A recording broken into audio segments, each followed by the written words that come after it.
Tribuners, selamat sore. Bagaimana kabar Anda pada sore hari ini? Senang sekali saya Ilu Devi Sania dapat kembali menyapa Tribuners. Kali ini dalam program Bincang Kota yang akan memperbincangkan seputar Kota Makassar dan juga seperti apa regulasi-regulasi terbaru, utamanya juga terkait pengangkutan sampah yang nantinya akan diberlakukan 1 Agustus mendatang. Untuk membahas hal tersebut, kita sudah bersama dengan narasumber kita hari ini. Ada Bapak Dr. Helmi Budiman SSTPMM selaku Kadis DLH Makassar yang sudah bersama kita di studio hari ini. Assalamualaikum Bapak. Ya, waalaikumsalam wabarakatuh. Ya. Kabarnya seperti apa Pak? Alhamdulillah sehat. Alhamdulillah sehat meskipun sangat sibuk ya Pak ya. Utamanya juga mendekati hari di mana nantinya sampah di Kota Makassar itu di tanggal 1 hanya sampah residu yang akan diangkat ke TPA, ngapa yang nantinya tidak akan lagi menerima sampah campur. Apakah warga Makassar ini sudah siap dengan peraturan itu, Pak? Namun sebelum jauh membahas hal itu, mungkin boleh kita bahas terkait dengan peraturan ini, kemudian dikeluarkan atas dasar apa, Pak? Silakan. Ya, tentu peraturan ini karena ada kedaruratan sampah tidak hanya di Makassar, tetapi juga di Indonesia pastinya, dan beberapa waktu yang lalu di bulan 2 kita juga sudah mendapatkan yang namanya sanksi administratif berkaitan dengan pengolahan sampah di TPA Antang. Tentu ini menjadi masalah yang besar karena kenapa selama ini proses pengangkutan sampah atau pembuangan sampah dan pengolahan sampah yang ada di Makassar itu menganut konsep open dumping. Open dumping ini kita hanya mengumpulkan sampah, kemudian setelah dikumpul itu diangkut oleh pihak kecamatan atau kelurahan.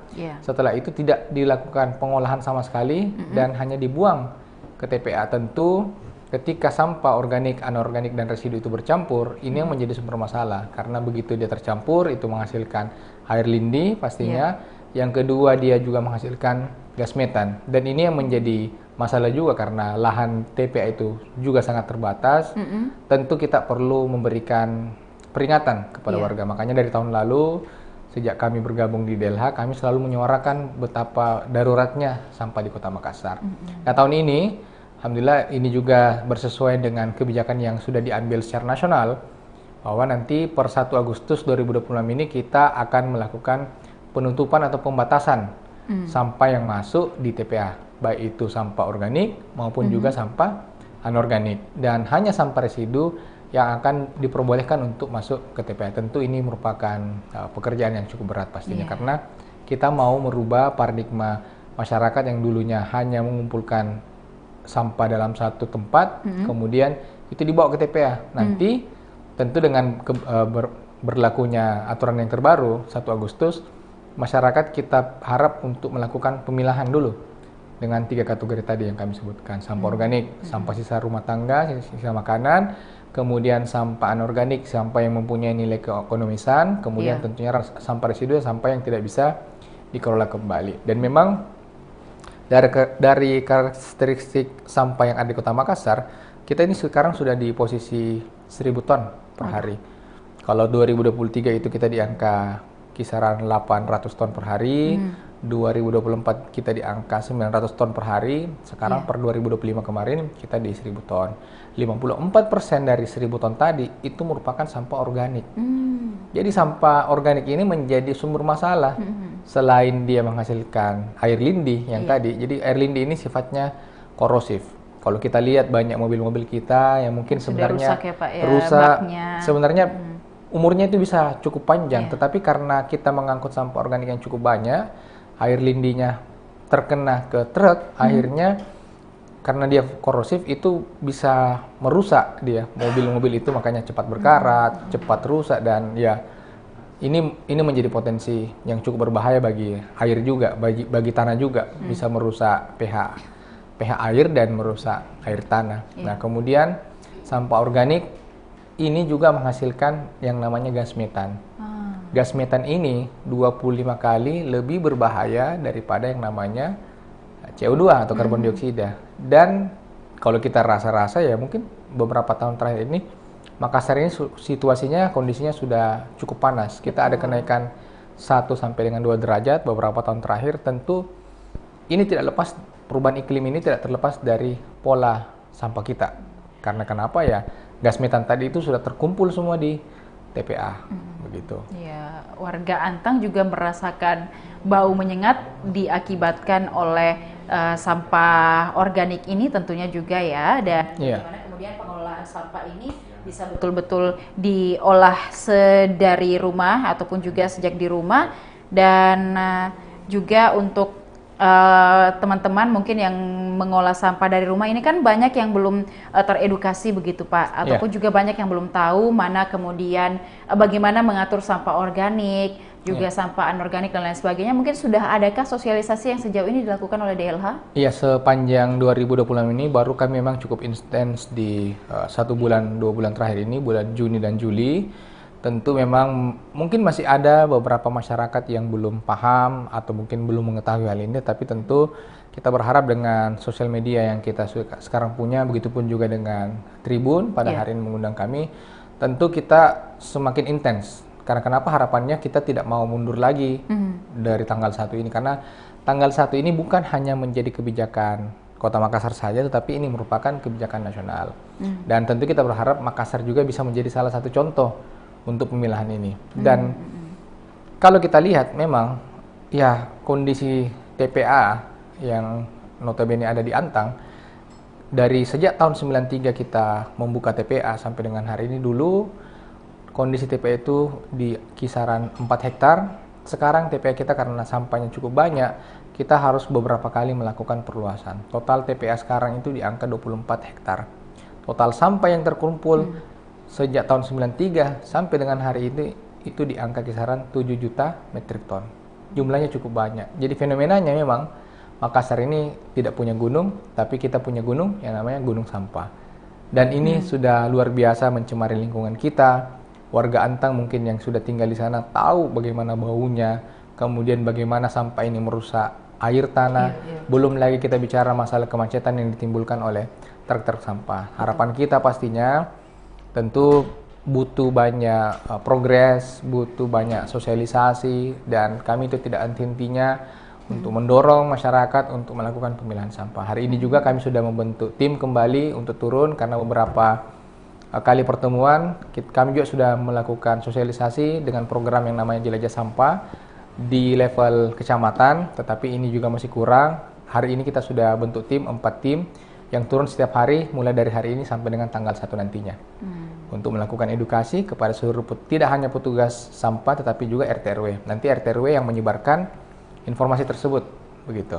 Iya, baik. Mungkin kita bahas satu-satu dulu ya Pak ya, dari organik, anorganik, residu dan juga B3 atau bahan berbahaya dan juga beracun. Nah, kalau kita lihat warga perkotaan itu kan identik dengan halaman rumah yang sempit, kemudian juga untuk penanaman atau pemasangan teba juga tidak semua rumah bisa, dan banyak yang masih kebingungan saya akan mengolah atau mengelola sampahnya dengan cara apa. Kalau misalnya ada yang mau juga membuat komposter sendiri di rumah, itu mungkin seperti apa Pak panduannya? Ya, jadi sampah organik ini mungkin sesuatu yang kalau dipikir-pikir butuh lahan yang besar, tapi sebenarnya ada juga teknik atau cara pengolahan sampah yang tidak butuh lahan. Kita bisa menggunakan komposter atau bisa menggunakan yang namanya ember tumpung. Komposter atau ember tumpung ini sebenarnya bisa sangat kami sarankan untuk kawasan-kawasan perkotaan. Termasuk juga saya juga tinggal di kompleks yang tidak terlalu banyak lahan. Kami menggunakan yang namanya ember tumpuk, dan memang ya ember tumpuk ini bisa menggunakan bahan mahal ataupun juga bisa menggunakan barang-barang yang sudah tersedia di sekeliling kita, bisa menggunakan barang bekas. Jadi begitu, bisa teknik-teknik yang kita pakai dalam mengelola komposter ini, mengelola sampah organik begitu.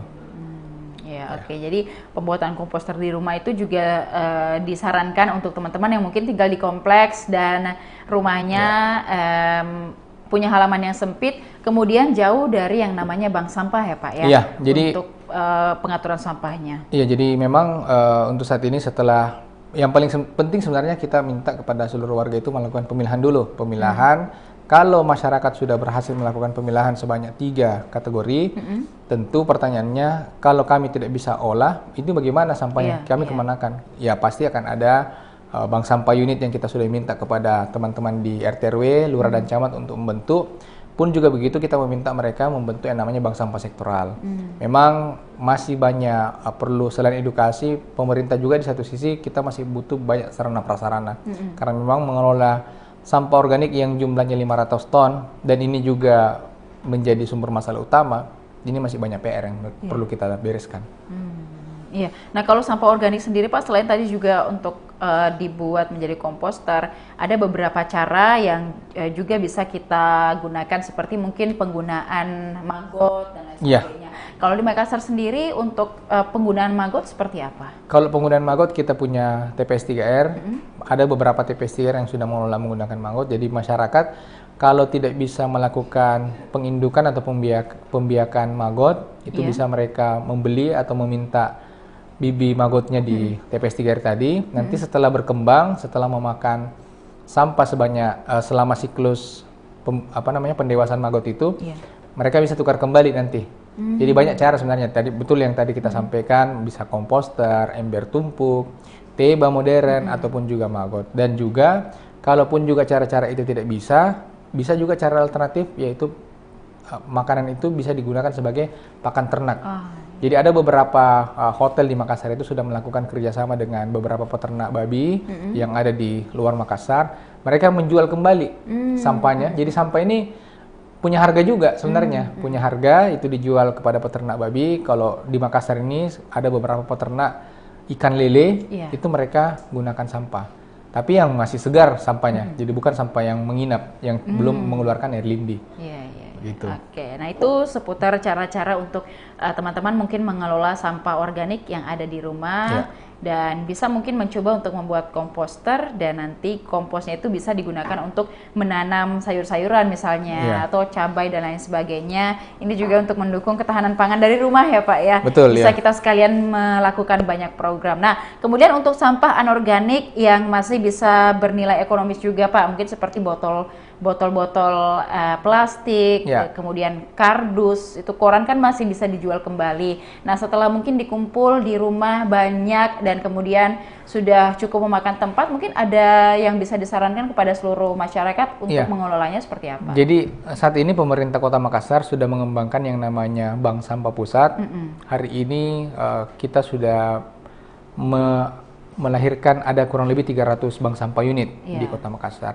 Nah, menariknya konsep bank sampah ini kita melakukan pembelian secara langsung untuk sampah tadi, sampah anorganik, sepanjang sampah anorganik itu terpilah, tidak tercampur dengan yang namanya sampah organik. Karena kalau dia sudah tercampur itu nilainya semakin turun. Nah, menariknya tahun ini kita sudah menyiapkan anggaran pembelian sampah sebanyak 1 miliar. Tahun lalu juga sama. Tahun lalu penjualan kita cuma di kisaran 400 juta rupiah.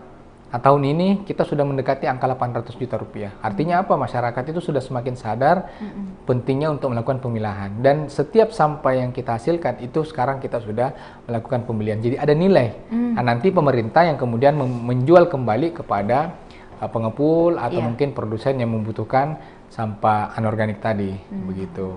Ya, termasuk juga untuk tahun ini di bulan Juni kemarin, pemerintah Kota Makassar sudah melakukan pembelian untuk sampah-sampah hasil pengolahan dari sampah organik seperti kompos, kemudian maggot itu kita beli sisa maggotnya. Jadi kompos basah itu kita beli di kisaran Rp500 per kilogram. Untuk kompos kering kita beli di kisaran Rp1.000 per kilogram dan untuk kasgot atau bekas maggot itu di kisaran Rp8.000 per kilogramnya. Jadi setiap sampah itu ada nilainya kecuali tentu residu. Begitu. Oke, baik. Nah, kemudian itu untuk anorganik mungkin teman-teman juga bisa memilahnya dengan bersih ya Pak ya, karena kan biasa kalau kayak botol minuman, wadah makanan misalnya masih ada sisa-sisanya, mungkin boleh dibersihkan dengan air dulu. Kemudian dikumpulkan di tempatnya masing-masing. Nah, kemudian kalau untuk B3, apakah ini juga masih bernilai ekonomis atau seperti apa Pak? Ya, B3 ini sebenarnya sampah yang cukup berbahaya dan ini tidak bisa kita bawa ke TPA. Karena begitu kita bawa ke TPA, ini bisa menimbulkan dampak yang lebih berbahaya dari sampah organik karena dia melakukan pencemaran lingkungan dan tentu bisa berbahaya juga bagi petugas kita. Karena sampah B3 ini rata-rata berasal dari rumah sakit, contoh mungkin bekas jarum, bekas dari operasi, ataupun juga baterai dan bekas-bekas sampah elektronik. Ini harus kelola secara terpisah. Nah untuk saat ini bagi penghasil sampah-sampah B3 kebanyakan dari sektor usaha. Jadi masyarakat yang rumah tangga itu paling berupa baterai. Dan ini ada penyedia yang mengelola memang. Ini tidak bisa dibuang ke TPA. Nah, ini jadi masalah juga kalau dibuang ke TPA pastinya. Begitu. Berbahaya ya Pak ya? Berbahaya, Kemudian di sini ada beberapa daftar untuk limbah B3, mungkin yang untuk teman-teman tahu juga, Tribuners tahu ada baterai bekas, mungkin ini sering ada di rumah, baterai remote, baterai jam dan lain sebagainya, lampu neon atau LED rusak juga, kita kadang-kadang ada sampah di rumah ya, kaleng aerosol, juga ada kaleng cat bekas, ini untuk teman-teman bangunan ya, kuli bangunan kali ya, ada banyak sampah kayak gini, pilox, ada juga botol pelarut kimia, pestisida, ada obat-obatan kadaluarsa. Nah, ini juga penting untuk diketahui bahwa tidak boleh membuang obat-obatan kadaluarsa secara sembarangan. Juga ada termometer air raksa, aki kendaraan untuk teman-teman yang punya usaha bengkel ya Pak ya. Juga ada peralatan medis, ada juga toner printer. Nah, ini untuk teman-teman yang punya usaha fotokopi. Nah, tinta printer, juga pembersih lantai botol kosong, wadah kimia laboratorium, dan juga minyak pelumas. Jadi ini penting juga untuk kita perhatikan bahwa dibuangnya sekarang tidak boleh secara sembarangan karena pertama mencemari lingkungan, kedua juga membahayakan kesehatan masyarakat. Nah, untuk sampah residu Pak, mungkin ada banyak masyarakat yang belum tahu sebenarnya yang masuk kategori residu itu yang mana saja. Jangan sampai semua sampah dianggap residu supaya bisa dibuang semua. Ya, jadi sampah residu ini mungkin sampah yang paling sedikit yang ada di masyarakat, karena masyarakat ini paling sedikit menghasilkan residu, paling banyak adalah sampah organik tadi. Betul. Nah, sampah residu ini umumnya pembalut wanita, kemudian popok bayi, kemudian puntung rokok, dan sisa-sisa kemasan makanan yang sudah tercampur dengan makanan tadi, atau mungkin kemasan makanan yang kecil-kecil itu tidak bisa diolah, dan itu masuk dalam kategori residu. Begitu. Dia jumlahnya kategorinya sangat sedikit untuk residu. Begitu. Mungkin teman-teman juga kalau biasa memperhatikan sampahnya di rumah, memang paling banyak dan paling menimbulkan bau adalah sampah dari dapur ya Pak ya. Sampah organik yang menjadi masalah untuk di Indonesia, apalagi Makassar. Betul, sampah-sampah lainnya juga mungkin mengikut seperti kantong kresek, berarti masuk residu ya Pak ya? Kalau kantong kresek bisa masuk dalam kategori anorganik ketika dia tidak tercampur. Tapi kalau dia sudah tercampur dengan sabun atau sudah tercampur dengan sisa makanan, itu masuk kategori residu pasti. Jadi kalau dia tercampur, pasti kita tidak bisa olah, dan itu pasti akan masuk residu. Nah, itu tadi, jangan sampai semua masyarakat dia campur semua, tiba-tiba anggap jadi residu semua, padahal konsepnya tidak begitu. Ini yang perlu juga kita tekankan kepada masyarakat. Kalau styrofoam bekas makan itu Pak, itu masuk residu juga? Masuk residu. Baik, residu. Kemudian masker, kapas, tisu, mungkin Pak itu masuk residu juga berarti ya? Masker sepanjang ini setahu saya itu masuk ke dalam kategori residu, tidak bisa diolah kembali, dan dia harusnya masuk. Kalau dia bekas dari operasi atau dari rumah sakit harus masuk B3. Kalau kapas pasti masuk ke residu kalau dia sudah tercampur dengan kosmetik. Tapi kalau dia tidak tercampur, masuk dalam kategori organik. Sama juga dengan tisu. Tisu kalau sudah tercampur, itu dia masuk kategori residu, tidak tercampur, cuman air, itu masuk dalam kategori organik. Tapi kalau yang namanya tisu basah, nah ini tisu basah karena ada beberapa seratnya itu dari plastik, itu langsung otomatis masuk ke residu. Baik. Jadi ini perlu diperhatikan juga ya? Iya, jadi banyak kategori-kategori labelisasi sampah memang yang harus kita ketahui. Paling dasar itu kita harus pintar memilah dalam 3 subkategori tadi, organik, anorganik, dan residu. Sederhananya, organik itu semua hasil yang alami. Dan yang kita makan, itu organik. Tapi kalau anorganik, sesuatu yang sudah kita olah menjadi suatu produk dan dia bisa didaur ulang, digunakan kembali. Contoh tadi seperti plastik. Dan paling banyak kategori sampah anorganik ini memang di Makassar plastik kemasan, plastik botol minum, baik itu dalam bentuk botol ataupun juga dalam bentuk gelas.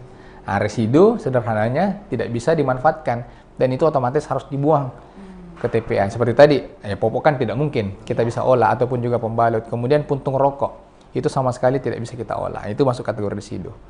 begitu. Oke, baik. Jadi ini teman-teman juga harus memperhatikan jangan sampai semua sampah dikira residu ya, padahal masih ada sampah yang mungkin bernilai jual yang juga masuk kategori anorganik. Itu perlu diperhatikan juga kebersihannya ya Pak ya.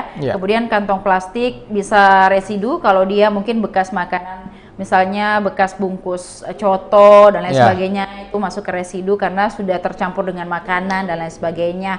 Kalau misalnya kresek untuk lapisan luarnya aja masih bersih, masih oke, mungkin bisa dipakai kembali di rumah untuk bungkus benda-benda lain kali ya Pak ya. Atau kalau sudah robek dan lain sebagainya dibuang di anorganik. Dan teman-teman juga kalau masuk mungkin di grup RT RW-nya masing-masing, sekarang RT RW sudah memforward apa saja jenis-jenis sampah yang masuk kategori organik, anorganik, residu dan juga B3. Semoga bisa menjadi perhatian kita bersama. Nah, sejauh ini Pak, ini kan sudah mau memasuki akhir dari bulan Juli. Sebentar lagi 1 Agustus. Kesiapan warga Makassar sendiri sejauh ini seperti apa kalau Bapak pantau? Iya, kalau menurut pandangan kami memang masyarakat masih banyak yang belum mendengar, masih banyak yang belum tahu bagaimana jenis sampah dan apakah yang akan terjadi 1 Agustus nantinya.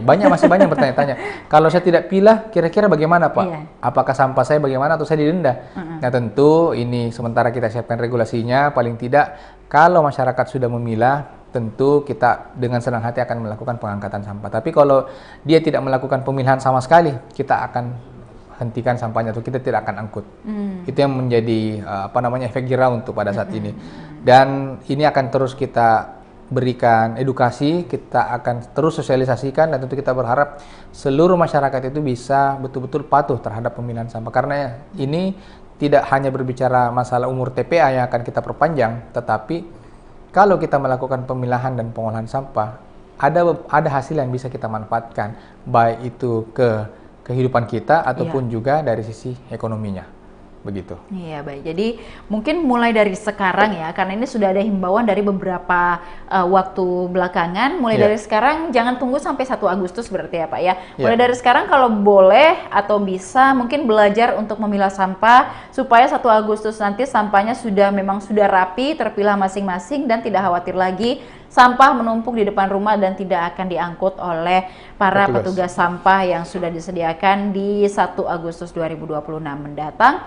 Semoga ini bisa menjadi salah satu cara juga bagi kita untuk menjaga lingkungan karena di TPA itu sudah sangat menggunung ya, sudah tinggi sekali dan juga membahayakan kita sebagai warga Kota Makassar. Terakhir mungkin Pak, himbauan kepada masyarakat untuk menyambut 1 Agustus 2026. Ya, terima kasih. Tentu kita berharap 1 Agustus ini bisa kita melakukan pemilahan dan pengolahan sampah sederhana di rumah, melakukan pemilahan untuk sampah organik dan sampah anorganik dan tentu sampah residu. Ingat, 1 Agustus TPA akan melakukan penutupan untuk sampah organik dan sampah anorganik dan hanya akan menerima sampah residu. Masyarakat kita minta untuk melakukan pemilahan ini dan pengolahan sederhana dari rumah, baik itu menggunakan komposter, ember tumpuk, maupun juga biopori dan teba. Dan untuk sampah anorganik yang sudah memiliki nilai ekonomis, itu bisa dilakukan penjualan melalui bank sampah unit, bank sampah pusat, maupun juga bank sampah sektoral. Tentu kita berharap dengan kita sadar, dengan melakukan pemilahan dan pengolahan sampah, kita bisa mewariskan lingkungan yang sehat dan berkelanjutan bagi anak-anak dan cucu kita kelak.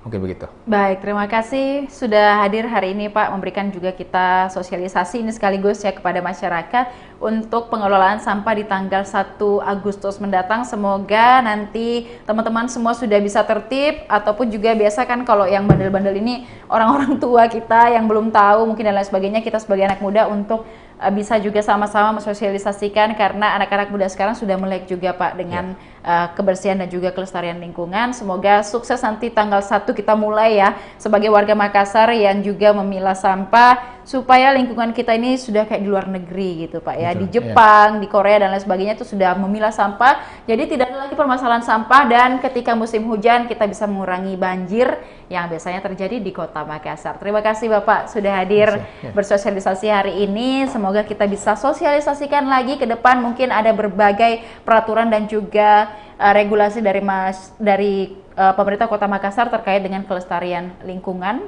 di Kota Makassar. Kita akan berjumpa dalam perbincangan menarik lainnya. Dan juga terima kasih kepada Tribuners sudah menyaksikan program kita pada hari ini. Jangan lupa juga saksikan beragam program dan tentunya berita menarik lainnya hanya di kanal YouTube dan Facebook Tribun Timur, mata lokal menjangkau Indonesia. Saya Ilu Devi Sania beserta narasumber dan juga seluruh kerabat kerja pamit undur diri. Terima kasih, sampai jumpa. Wassalamualaikum warahmatullahi wabarakatuh.